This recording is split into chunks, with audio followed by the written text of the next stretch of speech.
తెలంగాణలో మొత్తం మీద ఒక కార్పొరేషన్ కంప్లీట్గా బీజేపీ వశమవుతుంది. కరీంనగర్ ఇద్దరు ఇండిపెండెంట్లు బీజేపీలో చేరారు. బండి సంజయ్ ఎక్సఫీషియో ఓటుతో కలిపితే మొత్తం 35 ఓట్లు వచ్చేసినాయి. దాంతో కరీంనగర్ కార్పొరేషన్ కంప్లీట్గా వీళ్ళకే అయిపోతుంది.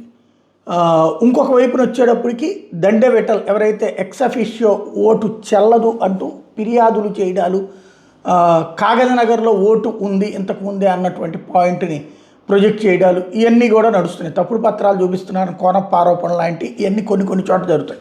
కరీంనగర్ది అయితే ఫైనల్గా బండి సంజయ్కి సంబంధించినటువంటిది కన్ఫామ్ అయిపోయింది. ఏది మిగతా చోట్ల తరహాలో లేవు. అక్కడ ఇక ఆల్రెడీ ఒక మున్సిపాలిటీలో ఓకే చేసుకుంటే అక్కడిది క్యాన్సిల్ చేసుకోవాలి. ప్రభుత్వాన్ని అయితే కనుక వెంటనే చేసి పడేస్తారు. ఇప్పటికిప్పుడు కావాలంటే అధికార యంత్రాంగం లెటర్లు కూడా రాసి ఇచ్చేస్తారు కమిషన్. ప్రతిపక్షం వాళ్ళదైతే సాధ్యం కాదు. మొత్తం మీద ఒక కార్పొరేషన్ కంప్లీట్గా అంటే బండి సంజయ్ సత్తా చూపెట్టినట్టు ఇప్పుడు ఒకటి గెలిపించుకోవడం మెజారిటీ. ఈవెన్ కొంతమంది టికెట్లు ఇవ్వకపోతే వాళ్ళు రెబల్స్ అయ్యారు. అలా రెబల్స్లో ఇప్పుడు మళ్ళీ వెనక్కి వచ్చారు. ఇద్దరికి నిన్ననే కండువాలు వేశారు. టోటల్గా చూసుకున్నప్పుడు ఇంకొక 5 టచ్లో ఉన్నారు. ఇప్పుడు వీళ్ళతో కూడా కలిపితే 35 మందితో ఒక కార్పొరేషన్ సొంతం చేసుకున్నట్టు అయింది.